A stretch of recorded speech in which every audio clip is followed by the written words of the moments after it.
The sneeze hit like a thunderclap. It echoed down the corridor of the Interstellar Exchange Academy, reverberating off the gleaming alloy walls and causing a maintenance drone to wheel straight into a bulkhead.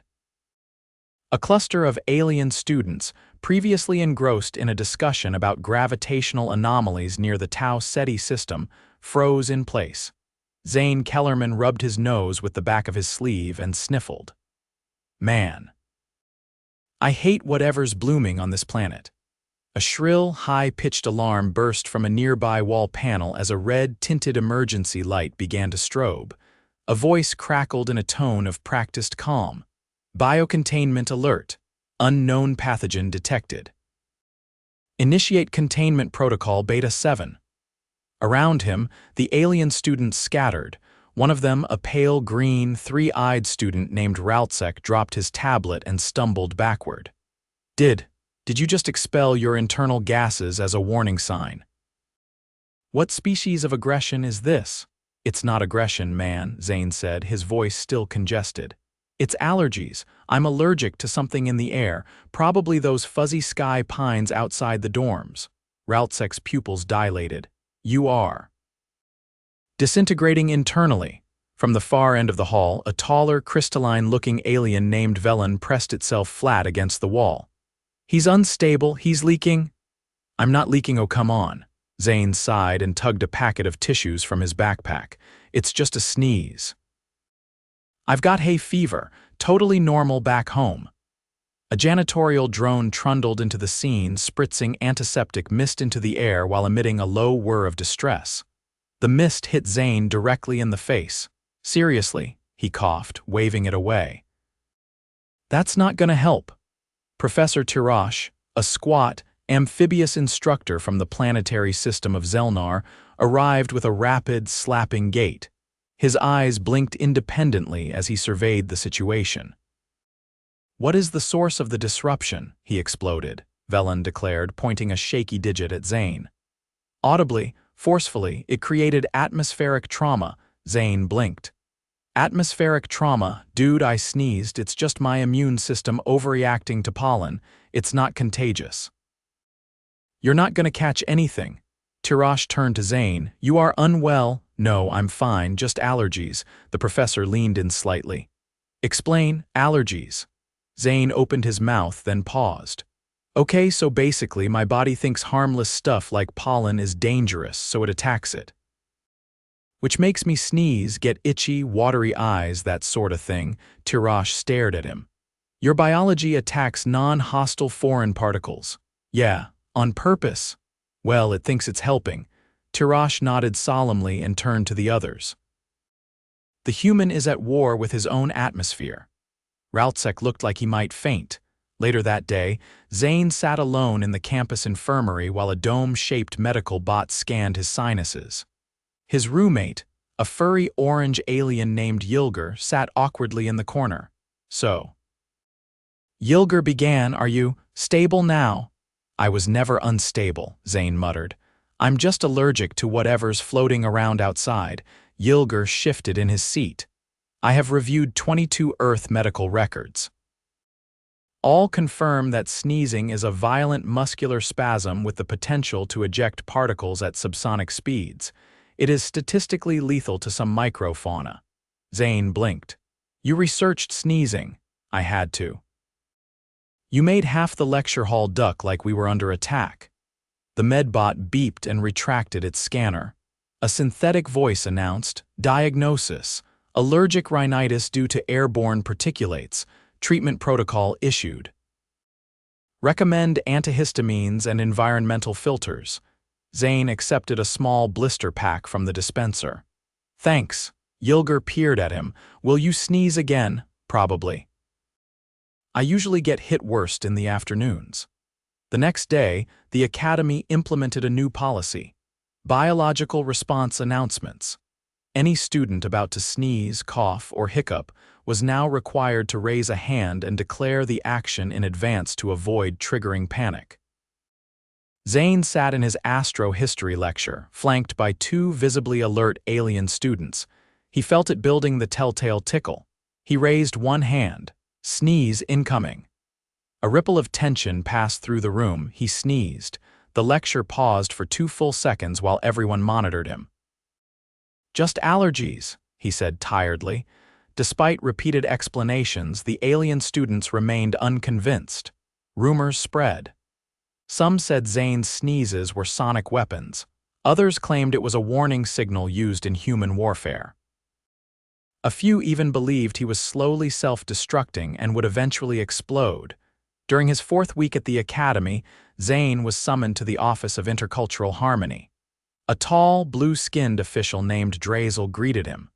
"Zayne Kellerman," Drazel said. "We are concerned. About what, your condition? It is causing unrest. You mean the sneezing?" "Yes."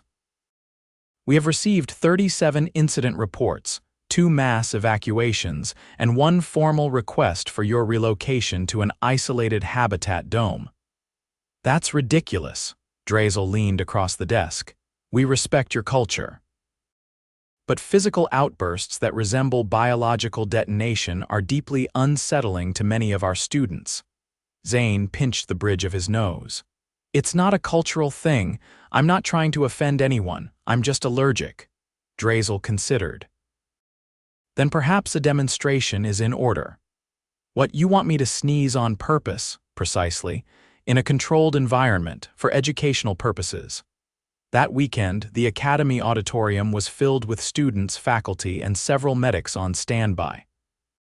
Zayne stood on stage, a box of tissues in one hand, a small vial of pollen extract in the other. "This is the dumbest thing I've ever done," he muttered. Professor Tirash stepped up to the mic.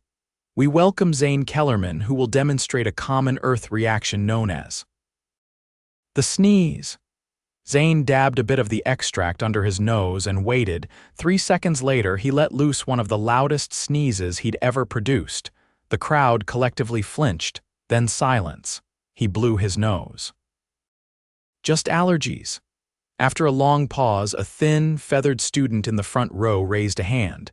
"Does it always sound like that?" "Yeah, especially when I hold them in, makes it worse." Another student asked, "Are you in pain when it happens?" "No, just kind of annoying," a third spoke up. "There are no parasites involved?" "No." The room relaxed slightly. Over the next week. Zayne noticed a shift. The stares were still there, but they weren't as wide-eyed. A few students even nodded politely when he raised his hand and muttered, "Sneeze incoming." Still, the anxiety didn't fully disappear. During a group project in xenobotany, Zayne sneezed while leaning over a soil sample and accidentally knocked over a canister of experimental spores. The resulting reaction required a 3-hour decontamination lockdown and led to the accidental blooming of a highly aggressive plant that tried to strangle a research assistant. Zayne spent the next week banned from all greenhouse facilities. Later, while recovering from a mild rash caused by the decontamination foam, he sat in the infirmary next to Yilger. "I didn't mean to knock over the spores," Zayne said.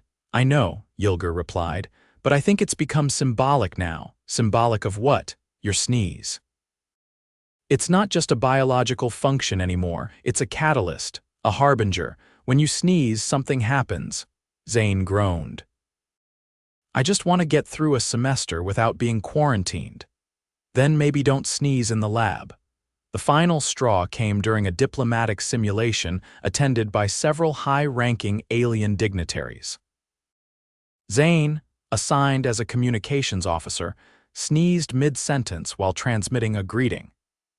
The audio distortion caused by the sneeze was interpreted as an insult by one of the visiting species, resulting in a diplomatic incident that required immediate intervention by the Academy Chancellor. Zayne was suspended from all official simulations until further notice. At his lowest point, he considered transferring, but then something unexpected happened. A small group of alien students, Yilger, Rautzek, even Velen, approached him in the cafeteria. "We would like to help," Yilger said. "Help with what?" "Your allergies," Zayne blinked. "You believe me now?" "We do," Rautzek said, "and we have researched.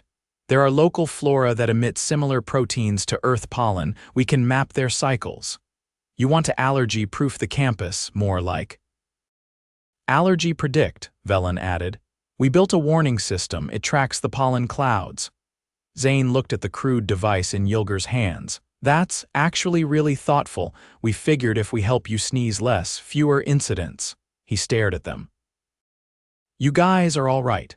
The next few weeks passed with fewer incidents. The warning system actually worked. Zayne wore a small air filter on his collar and he took his meds regularly. The panic subsided. Slowly, the fear of the sneeze faded into background noise. On the last day of the semester, Zayne stood on the dormitory balcony watching the twin suns dip below the horizon. Yilger joined him. You didn't sneeze today, Yilger said. Nope. Strange, I almost miss it, Zayne laughed. You're the first. Yilger tilted his head. You made us understand something, that biology can be unpredictable yet harmless, that not every shock is a threat, Zayne smiled. And I learned to warn people before I let loose. They stood in silence for a moment, then Zayne sniffled. Uh-oh, he said, raising a hand. Sneeze incoming. Yilger calmly pulled a small umbrella from his belt and popped it open. Zayne sneezed. Still just allergies, he said. And for once, nobody panicked. The lecture hall lights dimmed to a soft amber, casting long shadows between rows of ascending seats. Zayne sat near the middle, flanked by two empty chairs. A faint buzzing filled the air, supposedly a white noise field meant to aid focus, though he suspected it just made his ears itch more. Professor Cohen, a translucent being with a torso like flowing jelly and tiny limbs that moved with odd precision, flicked an appendage at the projector console. A rotating model of a neutron star flickered above the podium. Today, Cohen began, we examine collapse thresholds in binary systems. Pay attention to the accretion dynamics. There will be a simulation lab after the break.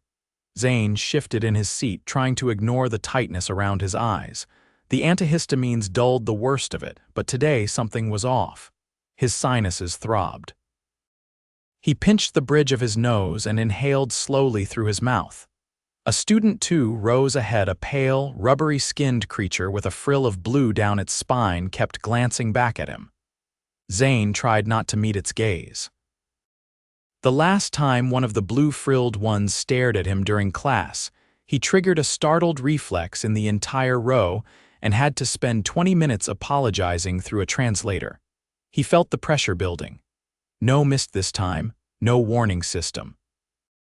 Just the creeping certainty that one deep breath away, his body would betray him again. He raised his hand. Possible sneeze approaching. Cohen didn't pause. Acknowledged, it said evenly, as though this had become part of the usual rhythm. The blue-frilled student's frill twitched. A few other heads turned. No one ducked.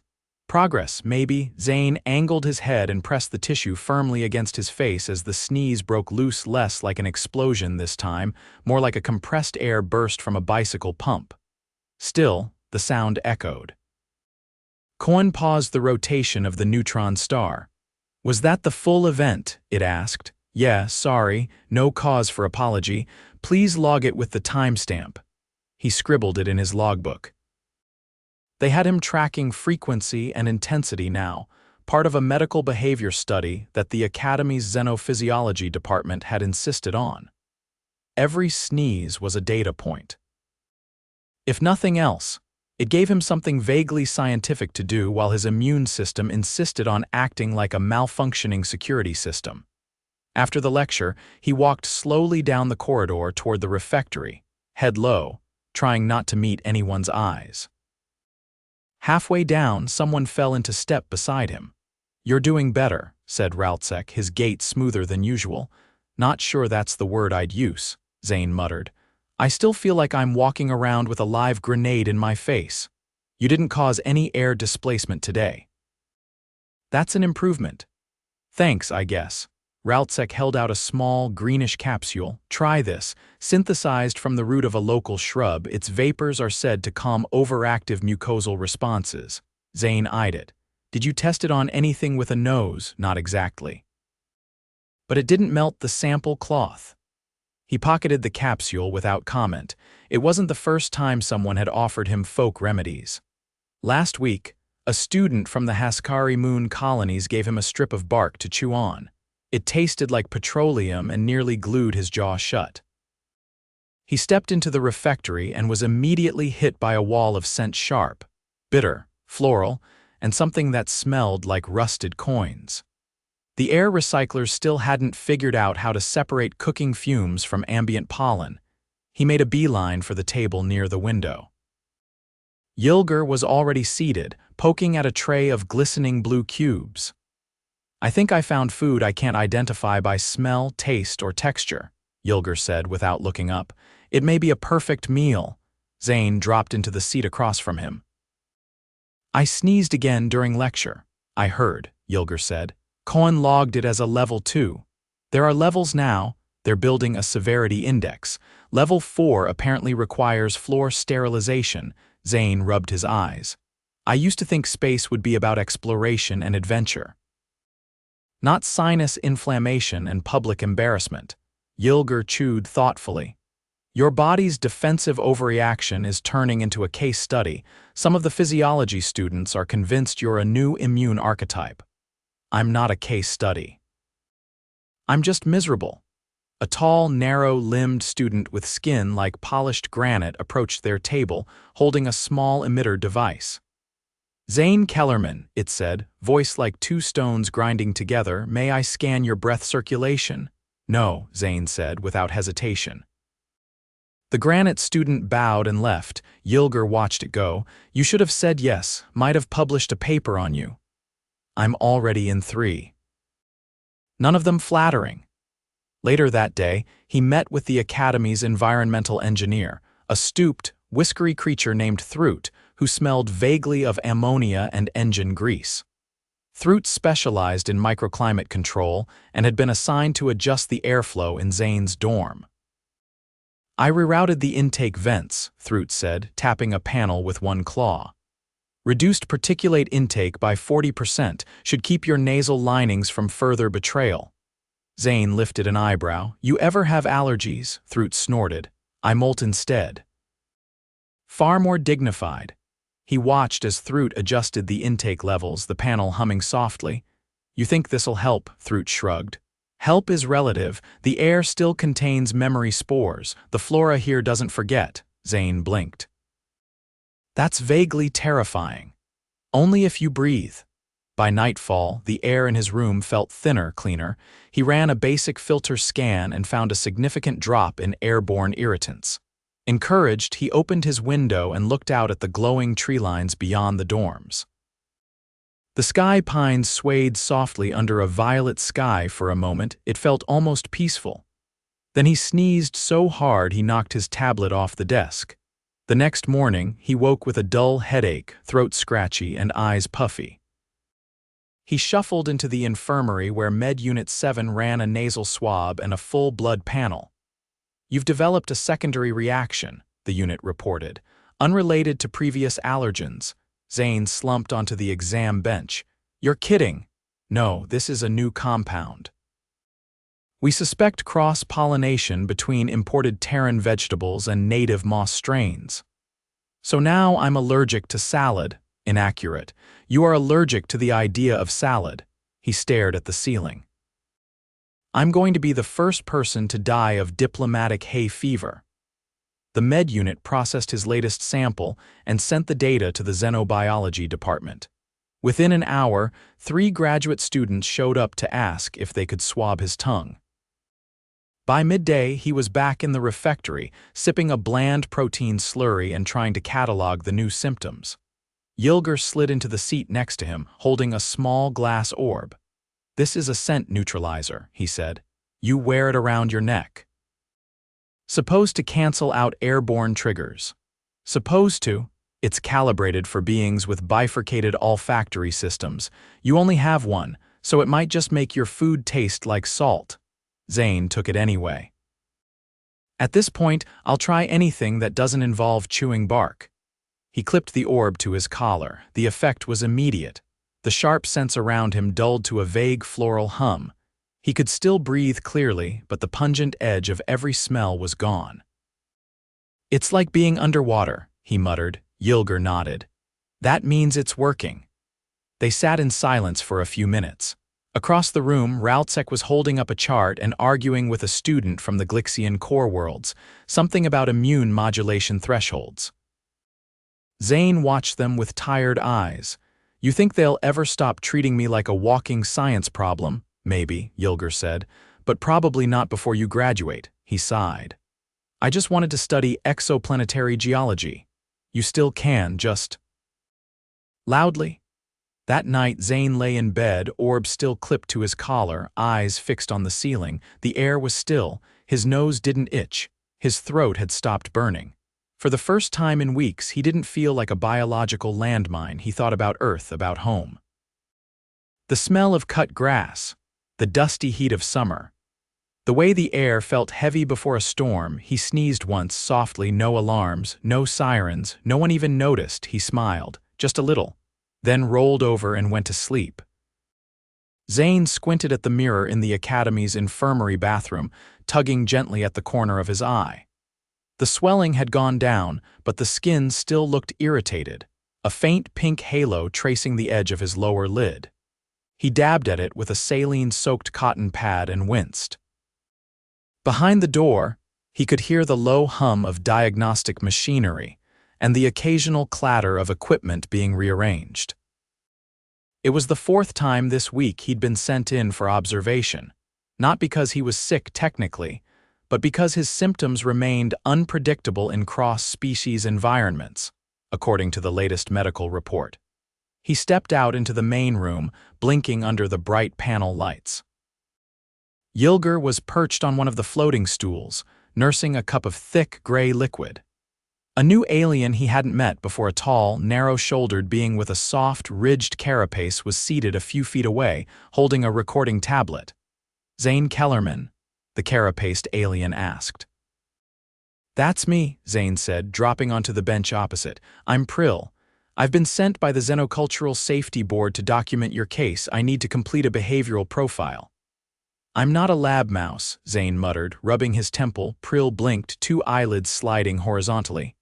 "No. But your presence has resulted in 87 official protocol modifications since the start of the term." Yilger swiveled slightly.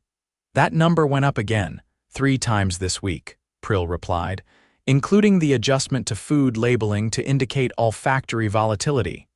Zayne sighed. "So what do you need from me? A sneeze log, a blood sample, a dramatic reenactment?" "Just a verbal account of your typical day," Prill said. With attention to sensory triggers and social outcomes, Zayne leaned back, arms crossed. "All right, I wake up, I blow my nose, sometimes 2 or 3 times.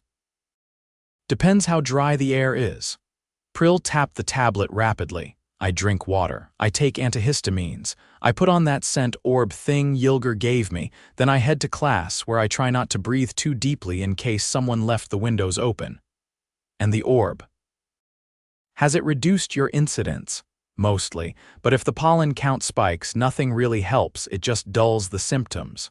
Prill looked up. "Do you consider your condition debilitating?" "No, just annoying. I can still function. I'm not contagious. I'm not dangerous." "I just sneeze louder than anyone else here," Yilger interjected. "You also startled a visiting lecturer into knocking over a thermograph sensor." "That was one time. The sensor was expensive." Zayne slumped forward. "I didn't ask to be allergic to a planet." Prill blinked again. "Earth has similar pollen." "Oh yeah. Trees, grasses, weeds, depends on the season. I've had allergies since I was a kid. Used to get shots for it, immunotherapy." "Why not continue the treatment?" Zayne scratched his neck. "My dosage wasn't designed for alien flora. And I'm not about to let someone here jab me with a needle full of mystery compounds. I don't want to wake up with gills." Yilger looked mildly intrigued. "Would you use the gills?" "No," Prill set the tablet aside. "Then we conclude that your condition, while disruptive, is manageable under modified protocols." "Thank you." "Wait, that's it? We will forward our assessment to the board. They'll decide whether to implement further environmental controls." Yilger stood. "You should eat something." "I'm not hungry." "You're irritable." "That means hungry." Zayne followed him out of the infirmary, shoulders tense. They walked the curved corridor toward the refectory. Overhead, the Academy's synthetic sky shifted to a soft mauve, indicating late afternoon. The air vents buzzed faintly above them. At their usual table, Rautzek was fiddling with a sealed container filled with what looked like crushed crystals. "What's that?" Zayne asked. "Desiccated plant matter from the upper ridges," Rautzek said. "I believe it's the source of this week's flare-up. I'm testing its volatility. Please don't open that near me." "I wasn't planning to. I brought a vacuum hood."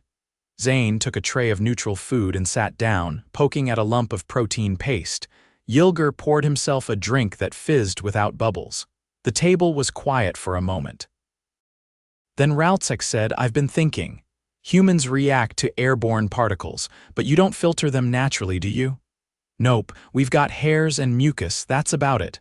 "Primitive," Rautzek muttered. "We also walked on lava flows in rubber boots." "So I think we're doing okay." Yilger leaned in. "There's a workshop tomorrow in the engineering wing. They're demonstrating adaptive mask tech. You should come." "I'm not wearing a mask all day." "This one adjusts its airflow based on chemical exposure. It's like a second nose. I already have one of those. Yours is defective." Zayne rolled his eyes but said nothing more. He finished his meal in silence, then excused himself early. By evening, he was back in his room. The filtered air felt slightly denser than usual. He ran his atmospheric scanner. Pollen levels were climbing again. He washed his face, took another antihistamine, and sat by the window watching the trees sway. There was a knock, not the door. The window. He turned. Rautzek stood on the outer ledge, secured by a magnetic harness, holding the vacuum hood. "You're literally outside. There's a vent leading into your room. I want to neutralize the spores at the source." Zayne opened the window a crack. "Don't you ever rest? If I rest, you sneeze. If you sneeze, someone files a complaint. If someone files a complaint, the Chancellor calls another conference." Zayne sighed and opened the window wider. "Fine, just don't fall off." Rautzek activated the hood, which hummed quietly as it sucked in the air and filtered it through a flashing grid. After a few minutes, he nodded in satisfaction. "Done, you're obsessed. I'm invested, same thing." Rautzek climbed down and Zayne shut the window. He turned back to his desk and sat down. The room was quieter now. Still, he breathed deep. No tickle, no pressure. He let the silence settle. The next morning, he woke with clear sinuses. No soreness, no congestion. He blinked at the ceiling, wondering if it was a fluke. Yilger poked his head in. "You're not wheezing, I noticed. Try not to ruin it." Today's weather pattern includes updrafts. Zayne got dressed and stepped into the corridor. The air felt crisp. He walked to class past a group of students and no one flinched. No alarms, no sidelong glances. During the lecture, he raised his hand. Cohen paused. "Yes, no sneeze," Zayne said. "Just a question." The room relaxed. After class, he met up with Yilger and Rautzek in the Commons. Prill was waiting. "The board has reviewed your case," Prill said. "You are no longer classified as a biological hazard." "Thanks." That's oddly flattering. They're renaming the sneeze protocol to the Zayne response. Not flattering anymore. Yilger patted his shoulder. "You've made history." "I just wanted to pass my courses." Rautzek handed him a small, laminated card. "This certifies your condition as non-threatening under standard circumstances." Zayne stared at it. "You made me an allergy license?" "More like a diplomatic immunity badge. Some species still don't understand sneezing." He folded the card and tucked it in his pocket. "I think I'm going to go outside." The air was warm, not heavy, just fresh. He stepped onto the lawn behind the dorms, looked up at the pale sky and exhaled slowly. No sneeze came. For the first time in weeks, he stood under the alien sun and breathed without fear, not because his body had changed, but because everyone else had.